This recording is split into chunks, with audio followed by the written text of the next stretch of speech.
अस्सलाम वालेकुम, welcome back to its gold hunter. अच्छा, गोल्ड का वीकली एनालिसिस होगा फ्रॉम 4 to 8 मई 2026। सो ये मेरे पास अभी जो है ना डेली टाइम फ्रेम ओपन है। अच्छा, एनालिसिस को स्टार्ट करने से पहले अगर आप लोग हमारी व्हाट्सएप कम्युनिटी को ज्वाइन करना चाहते हैं तो लिंक बाय में मेंशन है, सो वहाँ पे क्लिक करके आप लोग व्हाट्सएप कम्युनिटी का पार्ट बन सकते हैं। सो एनालिसिस को करते हैं स्टार्ट। अच्छा, ये डेली का टाइम फ्रेम ओपन है। यहाँ पे आपको जैसे कि पता है कि प्रीवियस वीक ही एक सपोर्ट एरिया बनाया हुआ था, या आपने एग्जैक्ट वाइट डॉट पे फोकस करना है। ठीक है, यहाँ पे एक सपोर्ट एरिया बनाया हुआ था जहाँ पे गोल्ड स्टे कर रहा था, इसको ब्रेक नहीं कर रहा था। फिर फाइनली उसके बाद हमने ना एक सपोर्ट एरिया देखा था कि डेली टाइम फ्रेम के अकॉर्डिंग अगर गोल्ड इस सपोर्ट को ब्रेक करता है ना तो हम ज़्यादा एक डाउन साइड का मूव एक्सपेक्ट कर सकते हैं। उसके अकॉर्डिंग यहाँ पे हमने सपोर्ट एरिया देखा था। ठीक है, ये एग्जैक्ट ये वाला जो गैप है इसको हमने कंसीडर किया था, और ये जो बेरिश कैंडल है इसके हाई को। सो ये जो है एग्जैक्ट गोल्ड ने यहीं से रिस्पेक्ट लेके अप साइड पे गया है। सो नेक्स्ट वीक के अगर गोल्ड के एनालिसिस की बात की जाती है और जोन्स वगैरह मार्क करने की बात की जाती है तो डेली टाइम फ्रेम पे हम जोन्स और लेवल्स देख लेते हैं, फिर 4 इंच के चार्ट पे जाके डिटेल से जो है बाकी सिनेरियोज को डिस्कस कर लेंगे। अच्छा, लास्ट वीक का एनालिसिस अगर आपको याद हो तो एग्जैक्ट हमने ये वाला लेवल मार्क किया था कि ये हमारे पास एक जो है ना, अच्छा ये हमने एक लेवल देखा था कि यहाँ से रिस्पेक्ट लेके गोल्ड अप साइड पे जा सकता है, तो एग्जैक्ट इसी एरिया को गोल्ड ने टच किया, यहीं से रिस्पेक्ट लेके स्ट्रॉन्ग बुलिश कैंडल पे क्लोज किया। ठीक है, और अप साइड पे मूव करा। सो नेक्स्ट वीक के लिए अगर हम डेली टाइम फ्रेम के अकॉर्डिंग फर्दर भी अगर हम डिमांड एंड सेलिंग एरियाज़ की बात करते हैं तो एक हमारे पास सप्लाई एरिया ये होगा। ऑल्दो कि ये गोल्ड ने इसको ब्रेक करने के बाद फ़ौरन ही टेस्ट किया हुआ है, लेकिन अगेन इसको प्ले किया जा सकता है, इसको हम कंसिडर कर सकते हैं। इसको हम 4 इंच के चार्ट पे जाके डिटेल से देखेंगे। ठीक है, अच्छा लेट सपोज के, अच्छा ये वाला जो ना कि अभी मैंने जो मार्क किया ये सप्लाई एरिया। ठीक है, अच्छा अगर ये वाली सपोर्ट ब्रेक होती है इसके बाद गोल्ड का नेक्स्ट टारगेट क्या हो सकता है, वो हमारे पास है ये वाला एक एरिया कि फिर यहाँ से हम गोल्ड को जो है ना अप साइड पे एक्सपेक्ट कर सकते हैं, फिर गोल्ड यहाँ तक अप्रोच कर सकता है अगर ये वाली सपोर्ट टूटती है तो। ठीक है, और उसके बाद जो अपर साइड पे मेन जो हमारे पास एक सप्लाई एरिया रहेगा 4 इंच डेली टाइम फ्रेम के अकॉर्डिंग कि जो ब्रेक नहीं होता गोल्ड अगेन वहाँ से रेजिस्टेंस लेके ड्रॉप हो सकता है, तो वो एक ये वाला लेवल है। अच्छा, ये हमने डेली टाइम फ्रेम के अकॉर्डिंग अपने एरियाज़ को मार्क कर लिया। मूव करते हैं 4 इंच के चार्ट पर, वहाँ पे जाके देखते हैं फर्दर क्या सिनेरियो हो सकता है। अच्छा, यहाँ पे ना जैसे कि या आपको यहाँ पे ना VSC के लैंग्वेज में आप बोलेंगे तो कॉसिमोडो पैटर्न बोल सकते हैं इसको, आपकी ये वो बना हुआ है या स्ट्रक्चरल एक पॉइंट भी था मोमेंटम शिफ्ट के बाद। ठीक है, अच्छा हेड एंड शोल्डर जो होता है ना वो कोई स्ट्रक्चरल लेवल नहीं होता, उसमें कोई भी स्ट्रक्चर आपके पास ब्रेक नहीं हो रहा होता, वो एक जस्ट कह लें कि कैंडलिस्टिक पैटर्न है जो कि जिसकी एक्यूरेसी इतनी ज़्यादा नहीं होती। हाँ वो भी एक्यूरेट होता है लेकिन उसमें आपको नेकलाइन रीजन के ब्रेक होने का वेट करना पड़ता है। लेकिन ये जो है ना, ये जो इस तरह का पैटर्न बना हुआ है ये ज़्यादा स्ट्रॉन्ग है। क्यों? क्योंकि इसमें प्रॉपर एक आपके पास स्ट्रक्चर ब्रेक हो रहा होता है। यहाँ पे अगर लोअर टाइम फ्रेम पे जाके देखेंगे ना आप M30 के चार्ट पे अगर आप मूव करेंगे तो यहाँ पे बेरिश इंपल्सिव मूव आ रही थी। ठीक है, उसके बाद ये गोल्ड ने रिट्रेसमेंट की, रिट्रेसमेंट करने के बाद एक और ब्रेक ऑफ स्ट्रक्चर लगाया। ब्रेक ऑफ स्ट्रक्चर ये लगाने के बाद अब M30 के अकॉर्डिंग आपने देखना है। ठीक है, मेरे पास बेशक ये 4 इंच का चार्ट ओपन है लेकिन मैं आपको M30 के अकॉर्डिंग बता रही हूँ क्योंकि मोबाइल व्यू पे M30 पे वो थोड़ा सा टफ हो जाएगा। ठीक है, लेकिन होप्स हो कि आपको कैंडल्स के अकॉर्डिंग यहाँ पर सिनेरियो थोड़ा सा समझ आ रहा होगा।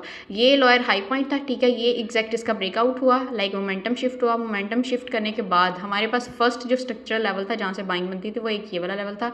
यहाँ से भी गोल्ड ने बाइंग प्रोवाइड की। ठीक है, ये 4 इंच का चार्ट है तो यहाँ पे आपको जस्ट 2-3 कैंडल्स शो हो रही होंगी, अदरवाइज आप H1 और M30 के चार्ट पे देखेंगे तो प्रॉपर यहाँ पे गोल्ड ने इस एरिया को, इस लेवल को, फर्स्ट जो स्ट्रक्चरल लेवल है आफ्टर मोमेंटम शिफ्ट उसको रिस्पेक्ट प्रोवाइड की। यहाँ पे काफ़ी टाइम कंसोलिडेशन की, उसके बाद इसको फिर ब्रेक करके डाउन साइड पे आया और वो भी जो है ना यहाँ पे इक्वल हाइज या डबल टॉप लगाए थे गोल्ड ने। ठीक है, वो हमने डिस्कस भी किए थे डेली जो एनालिसिस होता है उसमें।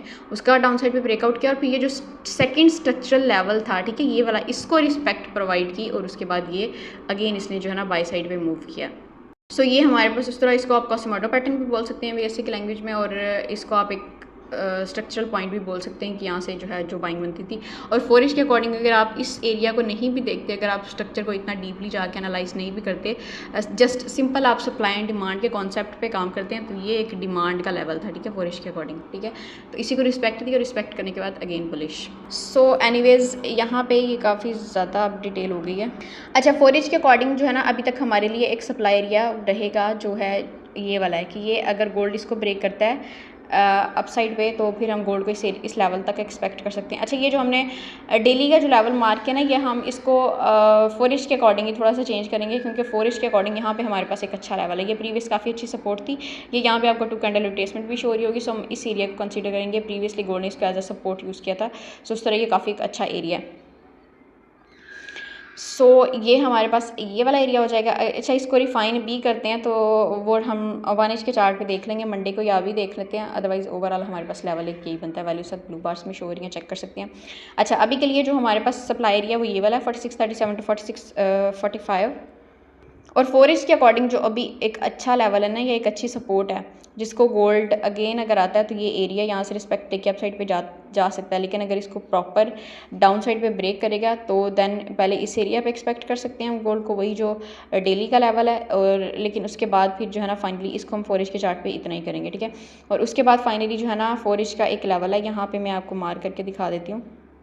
अच्छा, बल्कि ये डेली के अकॉर्डिंग हमने मार्क किया हुआ है 4379 टू 4352 हम यहाँ तक एक्सपेक्ट कर सकते हैं। उसके बाद फाइनली हम गोल्ड को इस एरिया पे देख सकते हैं, ऊपर वाली सपोर्ट भी अगर फाइनली ब्रेक होती है तो ये वैल्यूज़ आपने ब्लू बार्स में शो हो रही होंगी, ये आपने नोट कर लेनी है, ठीक है। सो ये हमारे पास डाउन साइड पे टारगेट्स हैं या लेवल्स हैं, और अगर इस सप्लाई को ब्रेक करता है तो देन हमारे पास ये वाला टारगेट होगा। ये अगर प्रॉपर अप साइड पर ब्रेक होती है देन जो हमारे पास गोल्ड का नेक्स्ट टारगेट होगा वो भी हम मार्क कर लेते हैं, वो है हमारे पास एक ये वाला लेवल, ठीक है। फिर नेक्स्ट हम यहाँ से गोल्ड को डाउन साइड पे एक्सपेक्ट करेंगे। लेवल की बात की जाए तो 4769 टू 4786, ठीक है। सो ये है हमारे पास गोल्ड का नेक्स्ट वीक का एनालिसिस। बाकी कोई फाइनेंशियल एडवाइस नहीं है, ठीक है, क्योंकि इस मार्केट में 100% कुछ भी नहीं है, सब प्रोबेबिलिटीज़ की गेम है। सो मैनेज योर ऑन रिस्क। बाकी अगर किसी को भी कोई फर्दर इन्फॉर्मेशन चाहिए तो आप लोग व्हाट्सएप पे कांटेक्ट कर सकते हैं, नंबर बाय में मेंशन है। So this is all for today, see you in the next video, till then take care, अल्लाह हाफिज़।